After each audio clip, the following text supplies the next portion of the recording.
ETF index mutual funds నేర్చుకుని stock మార్కెట్లో రాణించాలనుకుంటున్నారా? వెంటనే ఈ నెంబర్కి కాల్ చేయండి.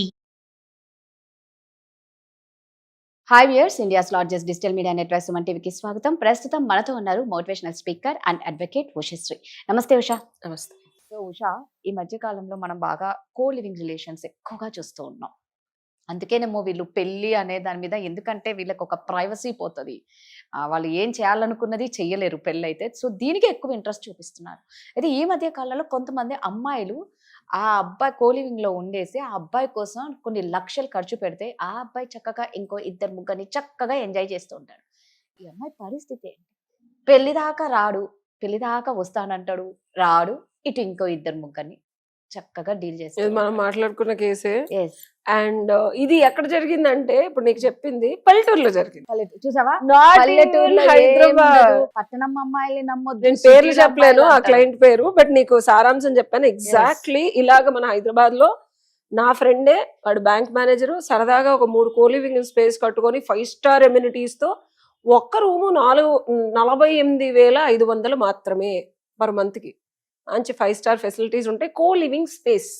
సో ఇద్దరు వ్యక్తులు చక్కగా హ్యాపీగా, ఎలాంటి ఆబ్లిగేషన్స్ లేకుండా, రెంటల్ ఓనర్స్ తో ప్రాబ్లం లేకుండా శుభ్రంగా అక్కడే తిని సంసార జీవితాన్ని గడిపి వెళ్ళిపోవచ్చు విత్ 5 స్టార్ ఫెసిలిటీస్. ఉన్న ఫెసిలిటీస్ హైదరాబాద్ లో వచ్చేసి నిజం అబ్బాయి, ఎక్కువ ఇస్తున్నారు, చాలా బాగా ఇస్తున్నారు, వాళ్ళకే బాగా ఇస్తున్నారు తెలుసా. మెంటల్ టెన్షన్ ఉండదు, క్లీనింగ్ ఉండదు, ఏముండదు, హ్యాపీగా నెల రోజుల పాటు. ఎంత తక్కువ చెప్పు, రైడ్లు ప్రాబ్లం ఉండదు.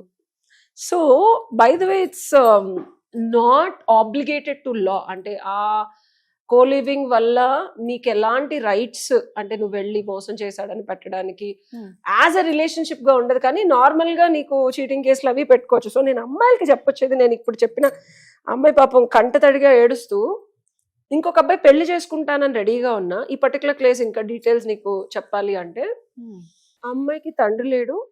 అండ్ ఈ అబ్బాయి ఒక రూమ్ లో ఉంటే వెళ్ళిపోయి, ఈ అమ్మాయి ఒక చిన్న పల్లెటూరు, ఐ కాంట్, అంటే not an upscaled city or town కూడా కాదు, అట్లాంటి దాంట్లో కూడా ఈ అమ్మాయి వెళ్ళిపోయి అబ్బాయితో ఉంది 2.5 ఏళ్ళు.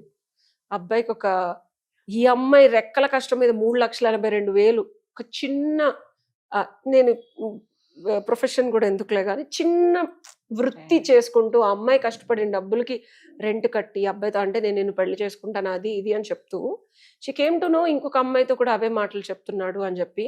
And she already came to know ఇంకొక అమ్మాయితో ఆల్రెడీ ఉన్నాడు.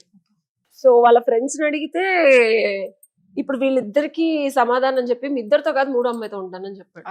ఈ అమ్మాయి హైదరాబాద్ బతుకు తెరువు కోసం పొట్టా చేత్తో పట్టుకొని వచ్చేసింది. వచ్చిన తర్వాత రీఛార్జ్ చేయవే 2,000 అని చెప్పి ఫోన్ చేశాను. నేను పక్కనే ఉన్నా, I was taking service from her. పక్కనే ఉంటే అమ్మాయి కళ్ళమ నీళ్ళు వచ్చేస్తాయి. అప్పుడు నాకు స్టోరీ చెప్పింది. నేను చెప్పా, అమ్మా నీ లైఫ్లో రోగం వచ్చినా రుష్టి వచ్చినా ఇప్పుడు నీకు అక్కడ పరువు అంతా పోయింది, వీడితో నువ్వు ఫిజికల్గా ఉన్నావని తెలుసు, అన్నీ తెలిసి కూడా నీకు తండ్రి లేడన్నా ఇంకొక అబ్బాయి ఫోన్ చేస్తున్నాడు నేను పెళ్లి చేసుకుంటానని.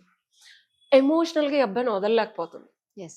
కో లివింగ్ లో ఉండే బిగ్గెస్ట్ ప్రాబ్లము అమ్మాయిలు ఒక్కటే కాదు, అబ్బాయిలు కూడా.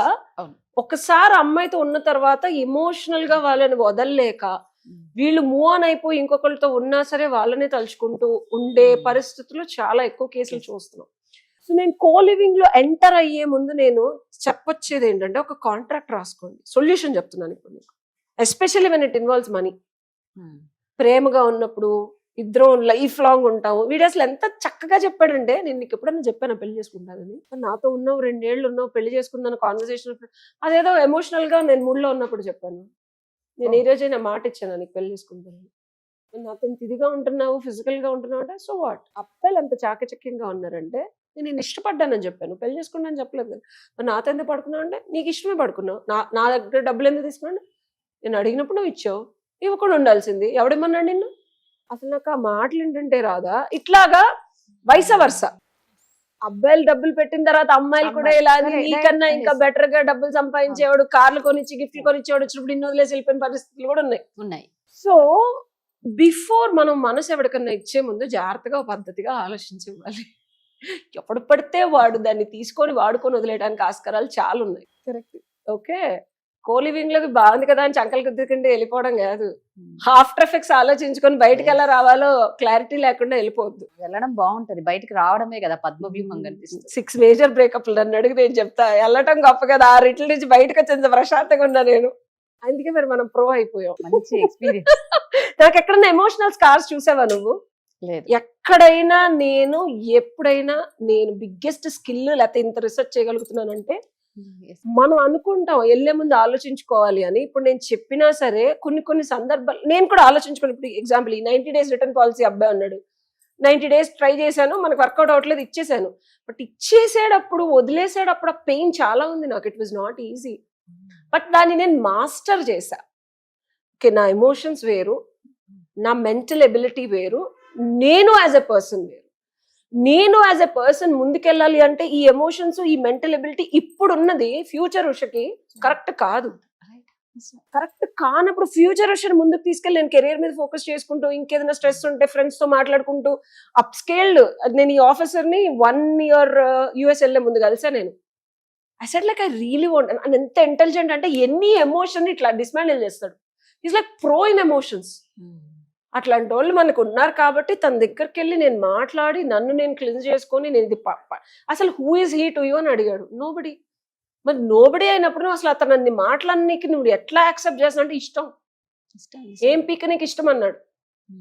ఏమొచ్చింది నీకు దానివల్ల? డబ్బులు ఇచ్చాడా, లేకపోతే ఎమోషనల్ గా సపోర్ట్ చేశాడా, ఇంటెలెక్చువల్ గా చేశాడా, ఫైనాన్షియల్ గా చేశాడా, లేకపోతే అవసరం ఏమీ లేదు.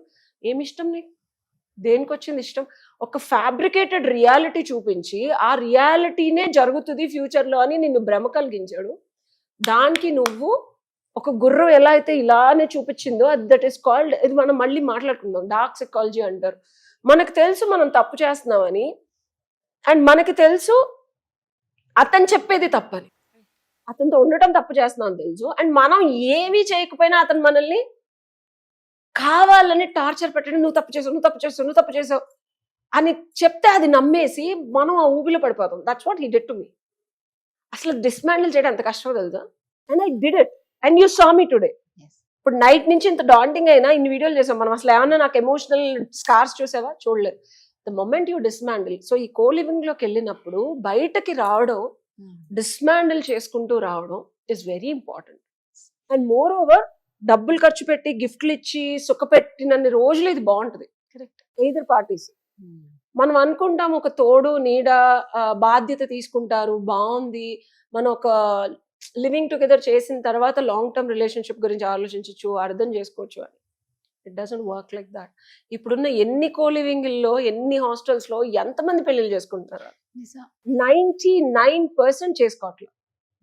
అండ్ ఈ నార్త్ వాళ్ళని చూసి మన తెలుగు వాళ్ళు పులిని చూసి నక్క వాత పెట్టుకున్నట్టు మన సంస్కృతి ఏంటి, మన తల్లిదండ్రులు ఏంటి, మన సాంప్రదాయం ఏంటి, వాళ్ళు ఎవరితో వెళ్ళి ఏమన్నా చేసుకుంటారు పెళ్లిళ్ళు అయినా, అది కల్చరల్ది. నేను అది 18 ఏళ్ల క్రితం చూసా ఫారెన్ లో. ఇదేంద్రా బాబు, వాళ్ళు ఇంకోళ్ళతో ఉంటారు, వీళ్ళు ఇంకోళ్ళతో, వీళ్ళిద్దరు ఎంత బాగుంటారు తెలుసా, అసలు అన్యోన్యమైన దంపతులు. అమ్మో బాబోయ్, వీళ్ళ కవరింగ్, వీళ్ళ బిల్డప్లు, వామ్మో వాయ్యో, అసలు అలా మనం ఉండలేము, మనం చూడలేము, మనం బతకలేము, అసలు మనం అరాయించుకోలేము. వాళ్ళని చూసి పులిని చూసి నక్కవాత పెట్టుకుని మన తెలుగు వాళ్ళు కూడా లివింగ్. అమ్మ నాకు తెలిసి 4 నెడ్డి మీద వేస్తారు. పెళ్లిళ్ళు అంతమంది కలిసి అన్ని లక్షల కోట్లు ఖర్చు పెట్టిన పెళ్లిళ్ళే నిలబడట్లేదు. ఒక్క సాక్ష్యం లేకుండా 4 గోడల మధ్య మీ ఇద్దరే ఉండి రేపు ఏదైనా జరిగితే మీకు ఎవరు ఏం చేస్తారని ఎప్పుడేం చేయక్కర్లేదని. ఇంకో విషయం తెలుసా, నార్త్ వాళ్ళు ఈ ముసుగులో గుద్దులాట ఎందుకు చేస్తారంటే ఎప్పుడు అడగద్దని, ఆడు రేపు పొద్దున శుభ్రంగా పెళ్లి చేసుకోవడానికి. ఆడి కాంటెక్స్ట్ వేరు. మనం పులిని చూసి మనం ఏంటి, మనం పులి కాదమ్మా, మనం నక్క చెత్తలు వేసుకుంటూ మన అమ్మా నాన్నని ఇంప్రెస్ చేసుకుంటూ, సొసైటీని ఇంప్రెస్ చేసుకుంటూ ప్రశాంతంగా పద్ధతిగా పెళ్లి చేసుకుంటే నక్క జీవితం అంత జీవితం ఇంకోటి ఉండదు. ఎగ్జాంపుల్ చెప్తున్నా, నువ్వు పులి అంటే వెళ్ళి సింహం లాగా వేటాడి ఆడి సావేదో వస్తాడు నార్త్ తోడు. ఎక్కడికి వచ్చినా చూడు, నార్త్ భాషలో ఉన్న వాళ్ళందరూ సౌత్ వాళ్ళని తొక్కేస్తారు. వాళ్ళ వేషాలు వేరు, వాళ్ళ బతుకు తెరువు వేరు. మన బతుకు మనం కుక్క పిల్లలాగా అక్కడెక్కడ తిరిగి అప్పుడప్పుడు నక్క చిత్తులు వేసుకుంటూ మన బతుకు మనం బతుకుతున్నాం మన సొసైటీలో. దాన్ని చూసి నువ్వు ఒంటి నిండా వాతలు పెట్టేసుకుని నేను పులే అంటే అవదు. అక్కడ పులిరాజుకి ఏమైంది అంటారు తర్వాత. నీ జీవితంలో ఏమైందని అడుగుతున్నారు. సొల్యూషన్ ఏంటంటే, ఒక్కవేళ నక్క జిత్తులు వేసి పుల్లాగా వాతలు పెట్టుకొని నువ్వు వెళ్ళినా అట్లీస్ట్ కాంట్రాక్ట్ రాసుకోండి, మీ డబ్బులు ఏదన్నా ఇస్తే రిటర్న్ తీసుకోవడానికి ఉంటుంది. 420 కేసులు వేసి నా దగ్గరికి రండి. లివింగ్ టుగెదర్ లో లీగల్ రైట్స్, కాంజుగల్ రైట్స్ ఇవన్నీ పక్కన పెడితే ముందు at least, and there are lot of loopholes also in that law పరంగా.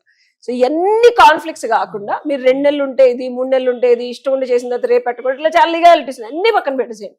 డబ్బులు ఇన్వాల్వ్ అయినా మీకు పెళ్లి చేసుకుంటానని చెప్పి అబ్బాయి ఏదన్నా చేసినా ఇట్లా చాలా ఉంటాయి అనమాట. సో ఇలాంటివి ఉన్నప్పుడు ఒక కాంట్రాక్ట్ 6 నెలలు మనం కలిసి ఉందాం, నా ఎక్స్పెన్సెస్ ఇవి, నీ ఎక్స్పెన్సెస్ ఇవి, నేను ఏదైనా ఖర్చు పెడితే చచ్చటి వడ్డీతో సహా నాకు ఇవ్వాలని అబ్బాయి రాసుకో, అమ్మాయి రాసుకో. అండ్ ఒకవేళ నేను ఏదైనా ఎక్స్పెన్సివ్ గిఫ్ట్స్ ఇస్తే నాకు తిరిగి ఇచ్చేయాలా.